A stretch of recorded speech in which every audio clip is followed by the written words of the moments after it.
Hello everyone. The third eye is taking you to see the world. The ancients believed that everything in the world has reincarnation.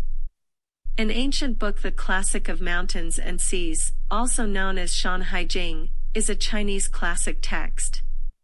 This book records a country named Wuqi. No people delivered baby in this country, but the population never changed. Most of them lived in caves, regardless of men and women, breathing air, and occasionally eating soil. After death, buried in the soil, the heart was still beating. They would be resurrected after 120 years. Therefore, people treated die more like sleeping. Rebirth after death, repeated again and again. For this kind of reincarnation, is it incredible? Is this true? Recent studies by scientists have found that this is not a legend of the ancients, it is true. Next, I will share you 2 stories of reincarnation.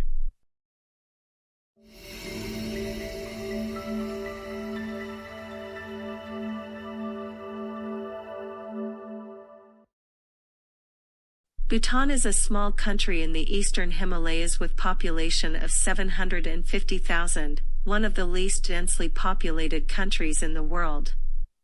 Most of the Bhutanese population follow Buddhism, which is also the state religion.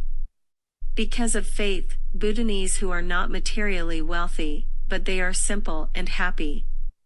The current king of Bhutan is Jigme Khesar Wangchuk, whose queen mother is former queen of Bhutan, beautiful and dignified Ashi Dorji Wangma Wangchuk. She was born in June 10, 1955, at the Labigang village, west of Bhutan. She educated in India in early time, and married Jigme Sinji Wangchuk, the 4th king of Bhutan in 1979. Dorji Wangma is an accomplished author as well. Her book Treasures of the Thunder Dragon, A Portrait of Bhutan is a blend of personal memoir, history. In the book, there is her personal experience in the previous life. In a country that believe in Buddhism, her reincarnation experience is acceptable with no surprising. In the book, Dorji Wangma said, "When I was nearly 40 years old, I started to have a dream repeatedly, and every time I woke up from the dream with a lingering sadness, I often found myself full of tears. In the dream, there was a 3-story traditional Bhutanese house with a covered terrace on the 2nd floor. A slender, tall woman, perhaps nearly 30 years old, was standing on the terrace with a sleeping toddler on her back. The woman was wearing kira, pinned to her shoulders with a pair of traditional old-fashioned silver brooches. The expression on her face was a troubled sadness and longing, as if she was waiting for someone. On the porch behind her, sitting 2 women, weaving cloth with the original waste machine. There was a walled yard with small citrus trees full of ripe fruits. After having had this dream a few more times, Dorji Wangma began to feel that she was the woman in that dream. She even experienced the woman's emotions and sadness. In the dream, she can still feel the child's breathing and warm, soft body, as if she was the one carrying the baby. One day, Dorji Wangma told her father about the house in the dream and the walled yard with citrus trees. She asked him if he knew that there were houses that fit this dream in the citrus-growing area in Bhutan. "Is the house in your dream painted?" father asked. "It's painted," Dorji Wangma replied. "That's the house in Sterner Xingchuan." Father said, "I have been there, and it is exactly the same as you said." But Dorji Wangma still doubted if the house in dream was really exist. A few months later, Dorji Wangma continued having the same dream. Then one day in 1993, when she was 38 years old, she decided to go to Sterner Xingchuan, have a look at the house. Her daughter Sonam Dekhen accompanied her. Dorji Wangma walked through the rice fields for a while, and then saw a corner of the house from a distance. Then she walked towards the house, stopped by a water-pushing prayer wheel, and looked at the house more carefully. It was incredible. The house really looked exactly as same the one in her dream.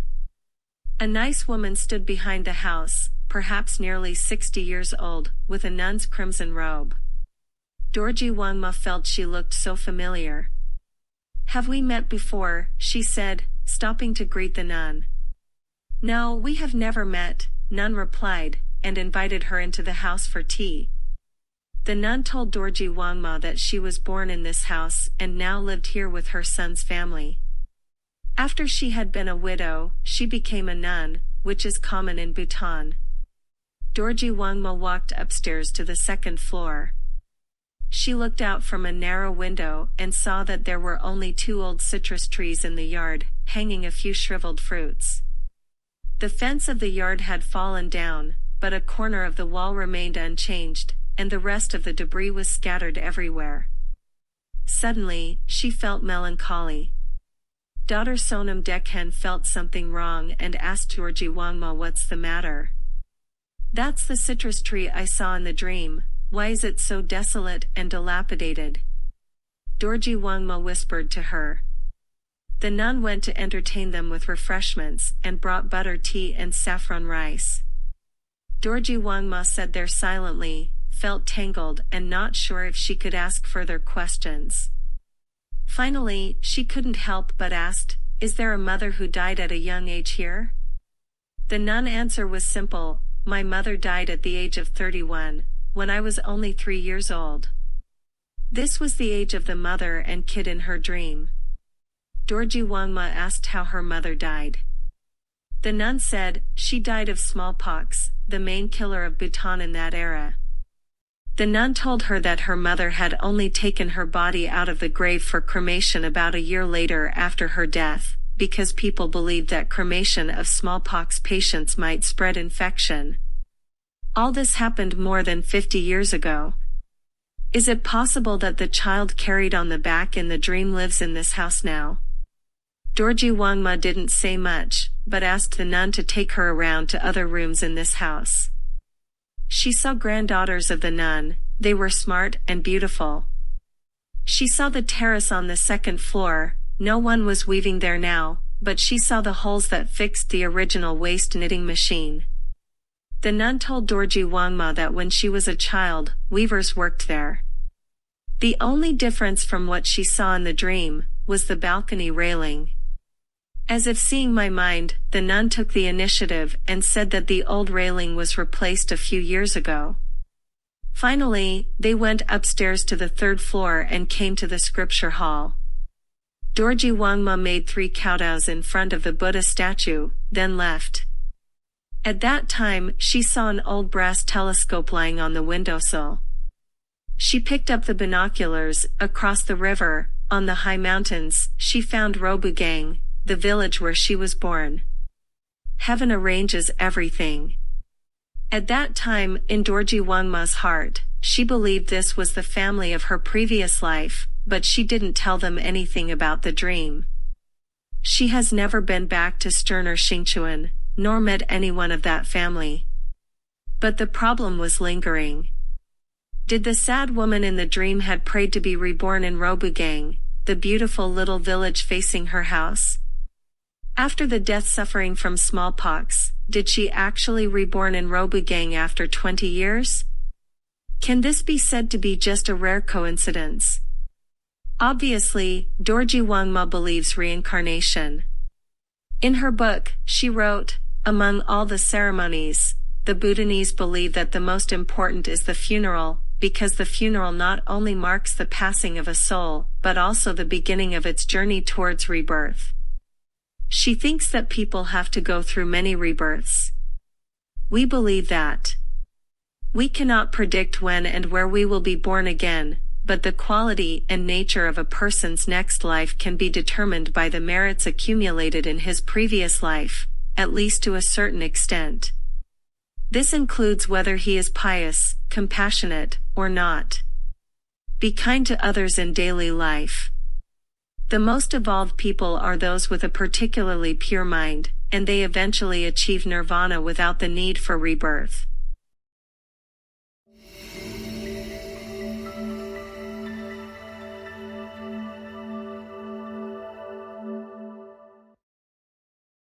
The following is the story of a president's reincarnation. Rana Singh Premadasa was born on June 23, 1924 at Dias Place, Colombo. He was the third president of Sri Lanka from January 2, 1989 to May 1, 1993. May 1, 1993, on the May Day rally in Colombo, he was killed along with 17 others by a suicide bomber. 4 years later, on September 2, 1997, Sampath Wajbahu was born in a humble concrete home in a little village. He's the reincarnation of the country's former president. Wajbahu started getting up at 3 o'clock in the morning and holding Buddhist rituals like a monk every day after he's 2 years old. Parents were surprised, because they had never taken him to recite Buddhist scriptures, nor asked him to get up so early. Why did he has to get up at 3? One day his father gave him a 1 rupee coin so he could buy toffees. He saw the face of President Premadasa on the coin and said, "This is me." After the news spread out, Sri Lankans made a national sensation, and the medias reported a lot on that. The British Guardian did an interview as well. After a series of verifications, Sri Lankan believed that the toddler was the reincarnation of President Premadasa. Firstly, they looked alike. Although Wajbahu was young, he looked like as same when the president was a child. His grumpy temper was very similar to the president's temper. Secondly, 2 years old Wajbahu waked up 3 a.m. and started to pray cross-legged every day. It was former president's habit. This is very rare in children, and it should be a continuation of the previous life. The third, little Wajbahu not only said the face of President Premadasa on the coin was him, but also remembered the name of his previous life, and his wife and kids' name. The fourth, little Wajbahu was very familiar with the president's activities and his colleagues. When he was taken to the president's residence, he seemed to have returned to his home. When he met the president's colleagues, he also appeared to be very familiar with them. Researchers had worked on Wajbahu. The child was taken to the capital to see his reaction to places important to Premadasa. They took him to Armour Street where Premadasa was killed. The boy cried, and mentioned that he was killed by a man named Babu in his past life, and the murderer who assassinated President Premadasa was indeed called Babu. This considered to be the memory of previous life. The medias were shocked. They reported the news one after another. Our former president was reincarnated as Wajbahu. The third eye is taking you to see the world. That's all of today's topic. For more interesting things, please pay attention to our next video. Thank you for your likes, subscribe, and share. If you have any thoughts, please leave us comment below.